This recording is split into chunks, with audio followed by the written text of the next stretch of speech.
Hello and welcome back to Rev Endurance Sports, and today we have another edition in bike profiles, and this one is a Ritchey Road Logic with a Campagnolo group set with record / super record, and we definitely want to go through this one component by component just to give you a breakdown of what's going on.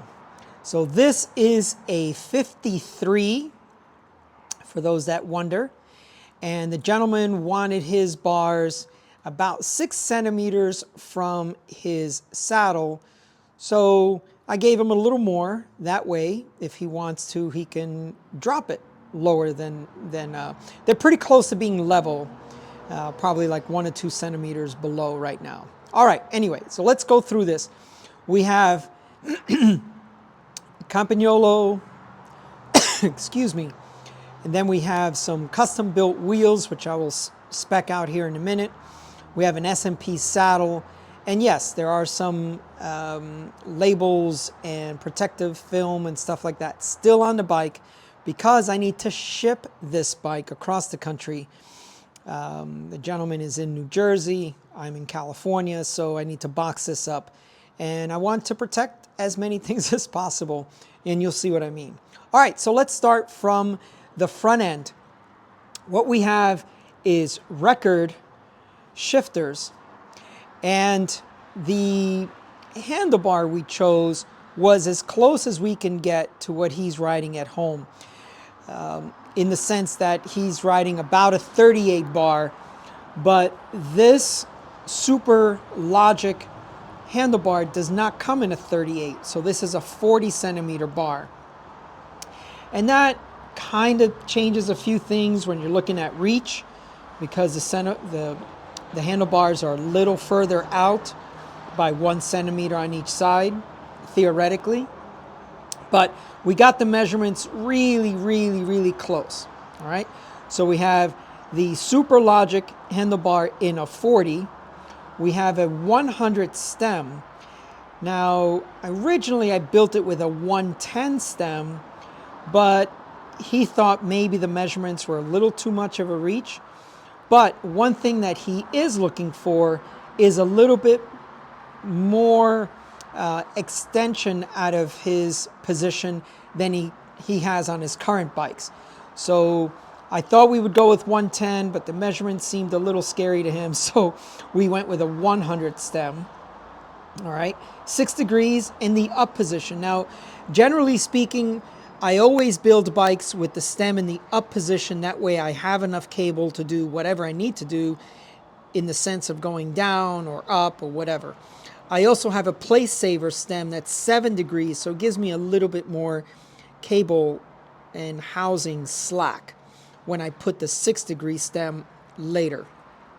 Now we've got a little bit of a stovepipe, and that's because there's 3 centimeters here, and then, you know, should he choose to go a little bit more, that's on him. I gave him the option.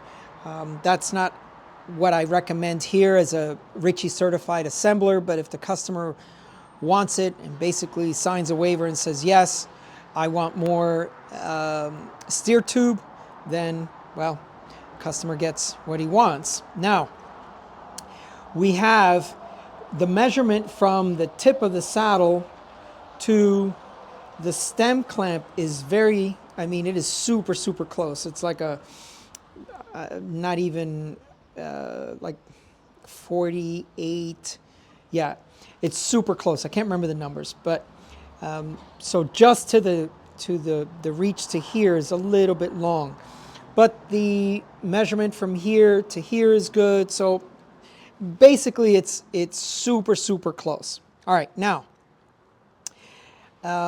we went with the eeBrakes because what we wanted was enough tire clearance to run a 32 tire should he choose. Now this frame is rated for 30 tires. That's what's installed right now, 30 tires. And you can see there's just tons of room in the eeBrakes. The Campagnolo brakes, the record brakes, most people were saying, and even the distributor was saying, yeah, I wouldn't go more than 28 tires. So this is a 30, and you can see that there's plenty of clearance here. And if he chooses, he could ride a 32 in this. So that's why we went with eeBrakes, as opposed to, you know, what people love to say, a full record group. So we didn't do that. Now, I swapped out, well, actually these don't come with aluminum rim brake pads, so I put on these Cool Stop Salmon. Now, these brakes with a smooth brake track in Salmon, this is an incredible, there's incredible leverage and also just really, really good modulation. So he has two disc brake bikes. One of them is a mechanical disc brake and the other one is hydraulic disc brake. So I'm very interested to hear what he's going to feel about this action on the eeBrakes, which have very high clamping force, but also they just have really good lever feel. And you know, one finger braking that everyone's talking about with hydraulic brakes, I'm like, yeah, rim brakes have always had that. All right, so we have a set of 240 hubs with Sapim C-X-ray spokes, brass nipples, and these wheels were featured in an unboxing video. So we have very high quality components here because we've also got the HED Belgium rim.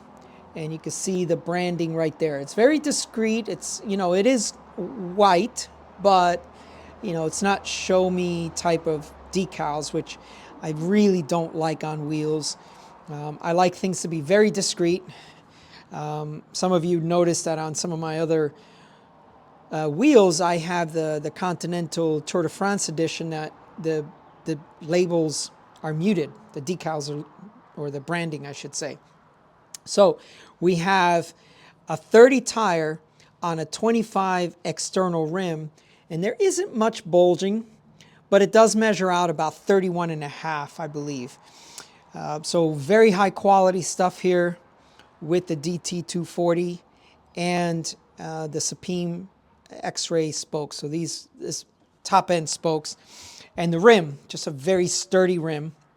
Now it's going to be a 24 spoke front and a 28 rear, but we're going to get to that in a minute. All right, following along here, we have the S&P saddle, the Well Gel, I believe it's called, and this is a saddle he rides already, so he's very familiar with it. I did send him the SQ Lab saddles.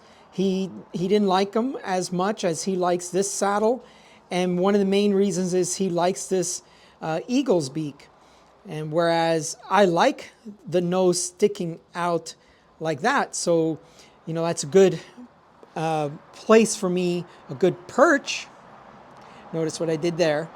So that if I need to, you know, close a gap or something, I scoot forward on the saddle, or maybe something steep, you know, 15, 20% grade, I slide forward on the saddle and the nose of the saddle is out here like this.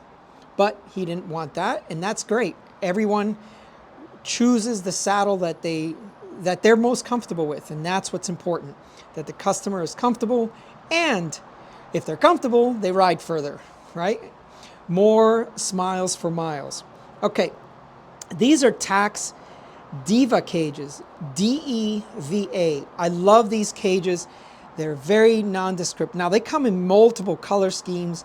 I have them on my Bianchi with the Bianchi color scheme matching the frame. But a bike like this, you want, my opinion, you want things to be more subdued. It's just, you don't need to have loud looking bottle cages on your bike. They're really just to hold your bottles. And that's why I love these bottle cages. They're like a carbon reinforced plastic. They're not super light, but they're not heavy either. And they have incredible retention for your bottles. So if I ever hear that someone wants bottle cages for their gravel bike, this is the first bottle cage I recommend to them. They're fairly inexpensive as well, so it's not going to break the bank. All right, here is the front derailleur. We had to get a problem solver band here to then put on the front derailleur. Now, Campagnolo didn't have any. They didn't have any bands, so I couldn't put a clamp adapter on there. All right, so we have a record front derailleur. I'm sorry that that keeps going out of focus.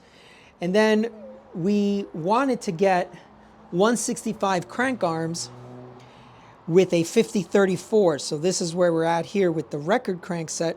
And this is what I was talking about. I'm just leaving these protectors, this film right here, just leaving that on there just until it ships, and then the customer can, finger quote, unwrap it when he gets it. We've waxed his chain, and we've waxed the spare chain as well. So I've taken it out for a test ride just to kind of make sure the shifting is good. And in the stand it was good, so then we go outside. But the challenge is going to be, you know, within the first couple of rides, he's probably going to need to get the derailleurs adjusted anyway. It's just what happens when you have a new bike build. So there is the eeBrake in the rear. And let me see if I can show some tire clearance here. Yeah, there you go. So that's pretty good, also in the rear. Now the challenge you're gonna have with, let's say you wanna do a long reach brake because you want more tire clearance, like let's say was it the Velo Orange brakes? I can't remember what they're called now. Grand Cru. Well, the Grand Cru is a long reach brake, but this brake bridge is not set up for long reach. It's set up for just a standard reach.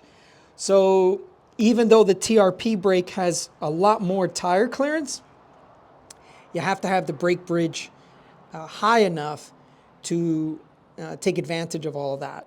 All right. So the gentleman wanted a TPU tube. So we're using a Tubolito for road, right? For rim, I should say, because Tubolitos, or I should say a lot of TPU tubes, they're disc brake only. So you gotta make sure that the Tubolito, or I'm sorry, the TPU tube that you choose is for rim brake application. All right, in the back we have a Super Record 1134 cassette. Now, I know some folks have said, oh, but you could get the chorus, you can get, yes, you can, but the gentleman wanted to buy a higher end cassette. So here we go. We have the chorus one. I'm sorry, the Super Record one instead of the chorus one. And then we have the record rear derailleur. Now, this cage, I think, is just a little small to handle the 34, but the spec for the for this derailleur is that it's supposed to take a 34. It does fine in the little big combination, but it's hard to get the big combination, which you really wouldn't want to ride there. But from time to time, either by mistake or you know, you're caught up, you're riding in a group, and you know, they're all you know, surging up a roller. You got to do what you got to do, and maybe you don't want to risk changing from your big ring to your little ring, and you know, all the extra shifting that's required for that. You just stay in your big ring, and you end up in your 50 and your 34 back here. So the chain will be a little bit tight there. It'll work, but it's momentary, please, for most folks. I just noticed that this right here is really close on a 30 tire. So I wonder, I mean, obviously we're only looking at another millimeter for when you ride a 32, but just something that's interesting. It's really close. The other thing we didn't cover was the seat post, which is the SuperLogic seat post. When it comes to carbon stuff, there's very few things that I trust. But guess what? Everything breaks at some point, right? So, but this seat post I've never broken. These handlebars I've never broken. I've crashed. I crashed my tandem with these SuperLogic handlebars, and they're fine. So your mileage may vary, your carbon bars or stem or a seat post may break, but at least my experience is this hasn't. I haven't broken them in the past. So, but yeah, just a very classic looking build with the Campagnolo record / super record on this bike, and then Ritchey finishing kit. So I'd like to hear what you folks think. This is a bike that's been coming along for a few months only because we had to wait for shipments to come from Italy, and we all know how how the Italians are. And so that took a little bit of time. Had to build the wheels. So just a lot of little stuff, not to mention everything else going on in the store at the same time as we were building this bike. And then there were times that I was like, okay, I have to shelf this bike and move it to the side so that, you know, nothing is damaged on it. But I'm really, really excited for the customer on this bike. I know I've got some campy fanboys out there, so I made you happy now with this bike, and looking forward to building some more. Now, one last thing before we go. Apparently, Campagnolo is going to be reducing their rim brake offerings.